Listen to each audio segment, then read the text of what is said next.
ውጭ ያለ ከኔ ጋር የጠበቀ ግንኙነት ነበረው። በብዙዎች ዘንድ መነጋገሪያ የሆነ መልእክትን አስተላለፈች።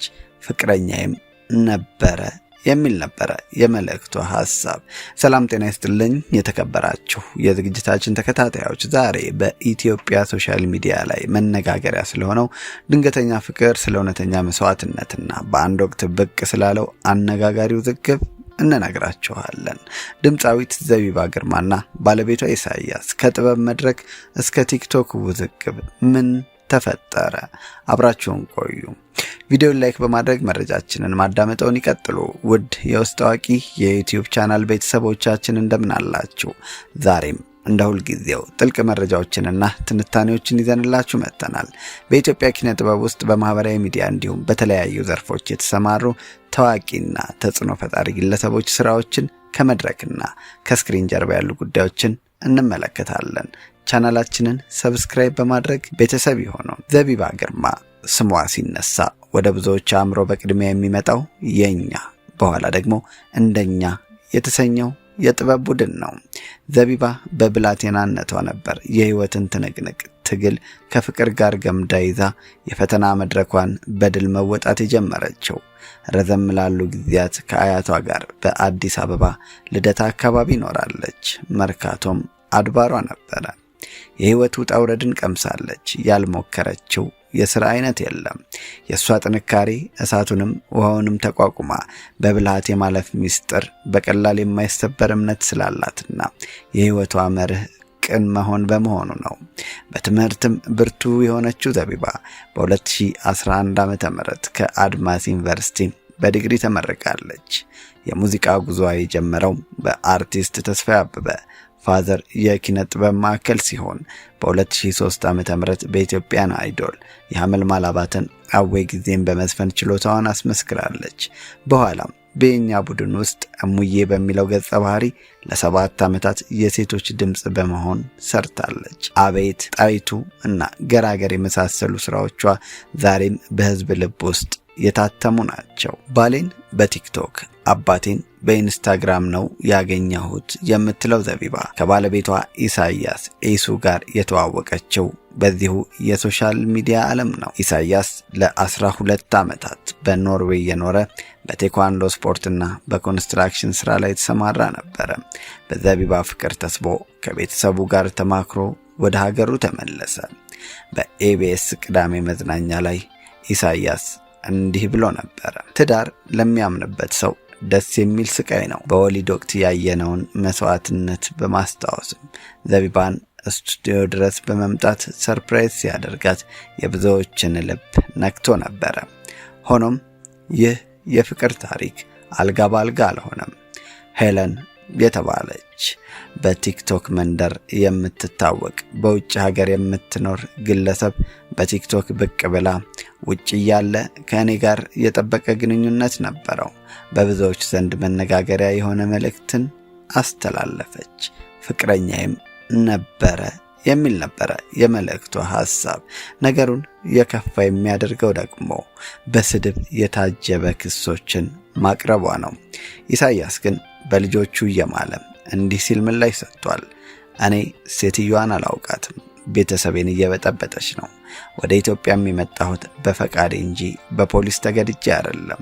ስለባለፈው ህይወቴ ባለቤቴ ዘቢባ ሁሉንም ታውቃለች ሲል ምላሹን በቲክቶክ ሰጥቷል።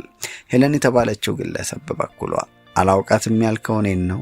አረጀሁ አይደል በማለት ስላቅ የተቀላቀለበት ምላሽ የሰጠች ሲሆን ይህ ምልልስ በደጋፊዎቻቸው ዘንድ ከፍተኛ ክርክርን ፈጥሯል። ሄለን በቪዲዮዋ ላይ ዘቢባን አበባ አይወድም ሳር ነው የሚወደው፣ ሳር ጎዝጉዘሽ ጠብቂያ ብዬ የመከርኳት እኔ ነኝ በማለት ኢሳያስን ለማሳጣት የሞከረች ሲሆን በተጨማሪም በቲክቶክ ላይ እየመጣን የፊት የእርሷን እግሯን ያጥባል በማለት የዘቢባንና የኢሳያስን ግንኙነት እንዳስቀናት ገልጻለች። ዘቢባ ፍቅረኛዬን ቀምታኛለች የሚል ክስ ከማቅረቧም ባለፈ በዘቢባ ላይ ስድብ የቀላቀለበት ንግግርን የተናገረችው ሄለን ዘቢባ ፍቅረኛዬን ቀምታኛለች የሚል ክስ ከማቅረቧም ባለፈ በዘቢባ ላይ ስድብ የቀላቀለበት ንግግርን ተናግራለች። ትልቁ ጥያቄ የሚነሳው እዚህ ላይ ነው። ቅናት የተጨመረበት አስተያየቷን ሄለን ከሰጠች በኋላ በብዙዎች ዘንድ መነጋገሪያ የሆነው የጥንዶች የግል ሕይወት ሶሻል ሚዲያ ላይ ግልጽ አድርጎ ማውጣቱ ምንድነው ጥቅሙ? የሚያስከትለውስ ችግር ምንድነው? የሚል ጥያቄ እንዲነሳ ሆኗል። በዚህ ጉዳይ ላይ በርካቶች ሐሳቦቻቸውን ሰጥተዋል። ችግሩ ውስብስብ ከመሆኑም ባሻገር ጉዳዩ ከባለቤቶቹ ባሻገር በዙሪያቸው ያሉትንም ሰዎች የሚነካ ነው። የግልጽነት ወሰን ማጣት የግል ሕይወት ለአደባባይ ክፍት ሲሆን በጉዳዩ ላይ የማይገባቸው ሰዎች ዘልቀው እንዲገቡና የቤተሰብን ክብር እንዲነኩ እድል ይሰጣል የሚሉ ሲኖሩ፣ እንደዚሁም ደግሞ እንደ ሄለን አይነት ረካሽ ዝና የሚፈልጉ ሰዎች የታዋቂ ሰዎችን ደካማ ጎን ወይም የግል ሚስጥር ለራሳቸው ጥቅም ለማዋል እንዲነሱ ያደርጋል። በሌላ ጎኑም አንዳንዶች ሄለን ይህንን የምታደርገው በታዋቂ ሰዎች ስም ዝነኛ ለመሆን ክላውድ ቼዚንግ ነው ብለው ይተቻሉ። ሌላው ደግሞ የአእምሮ ሰላም ማጣት፣ በየቀኑ የሚሰጡ አስተያየቶችና የሚወሩ ወሬዎች በትዳር ውስጥ አለመተማመንንና የአእምሮ ውጥረትን ሊፈጥሩ ይችላሉ ሲሉ ይናገራሉ። እንዲሁም ደግሞ በሚዲያው በኩል ላለው ሲነሳ ኢሳያስ እንደተናገረው አንዳንድ የሚዲያ አካላት የእሱን ወገን ሳይሰሙ የሴትዮዋን ወሬ ብቻ ይዘው መዘገባቸው ጉዳዩን ይበልጥ አወሳስቦታል ይላል። በዚህ ጉዳይ ላይ ህዝቡም ቢሆን ለሁለት ተከፍሏል። የዘቢባ ደጋፊዎች ትዳራቸውን ለማፍረስ የሚደረግ ሴራ ነው፣ ሄለን በቅናት ተነሳስታ ነው ይህን የምታደርገው የሚሉ ሲሆኑ፣ ተቺዎች ደግሞ ትዳርና የግል ሕይወት ከሶሻል ሚዲያ መራቅ ነበረበት፣ ይህን ያህል ግልጽ መሆን ለጥቃት ያጋልጣል፣ ውጤቱንም እያየነው ነው የሚል አቋም አላቸው። ጉዳዩ በአሁኑ ወቅት የክብርና የእውነት ትግል ሆኗል። ኢሳያስ ክሱን ሙሉ በሙሉ ሲያስተባብል፣ ሄለን ግን አውቀዋለሁ በሚለው አቋሟ ጸንታለች።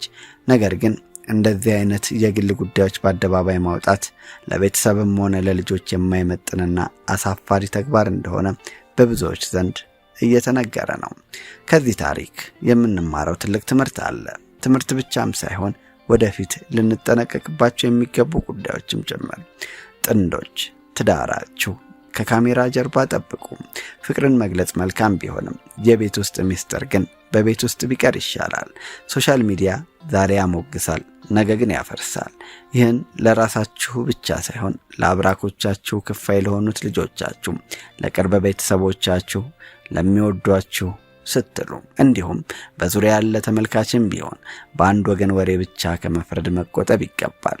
የሰዎችን ትዳር ለማፍረስ የሚጥሩ ሰዎችን ከመደገፍ ይልቅ ለቤተሰብ ክብር መስጠት ቅድሚያ ሊሰጥ የሚገባ ጉዳይ ነው። የተለያዩ መረጃዎችን በዩቲዩብ እና ቲክቶክ እንዲሁም በተለያዩ የማህበራዊ ሚዲያዎች የሚያሰራጩ የሚዲያ አካላትም ሚዛናዊነትን የተላበሰ ዘገባና መረጃ ለህዝቡ መስጠት ይገባል። የሰውን ስም የሚያጠፋ መረጃ ሲደርስም ሁለቱንም ወገን በማነጋገር ማሰራጨት ለሌላውም ትምህርት ይሆናል። በእውቅና ማማ ላይ ያሉ ዝነኞችም ቢሆኑ ዝናና የግል ሕይወትን ለይቶ መያዝ ለረጅም ጊዜ ስኬት ቁልፍ መሆኑን በመገንዘብ ከማህበራዊ ሚዲያ መቆጠብ ይገባል እንላለን። ጉዳዩ አሁን ላይ የቤተሰብና የትዳር ፈተና ሆኗል። እውነት ቢሆን እንኳን እንዲህ ባለ መልኩ አደባባይ ላይ መውጣቱ ተገቢ እንዳልሆነ ብዙዎች ይስማማሉ። ዘቢባና ኢሳያስ ይህንን ፈተና በብልሃት ያልፉታል ብለን እናምናለን። እናንተስ ውድ ቤተሰቦቻችን ምን ትላላችሁ? አስተያየቶቻችሁን በኮሜንት ላይ አስፍሩልን። ላይክ እና ሼር ማድረጋችሁን አትርሱ። ቻናላችንን ሰብስክራይብ በማድረግም ቤተሰብ ይሆኑን። ቸር ይግጠመን።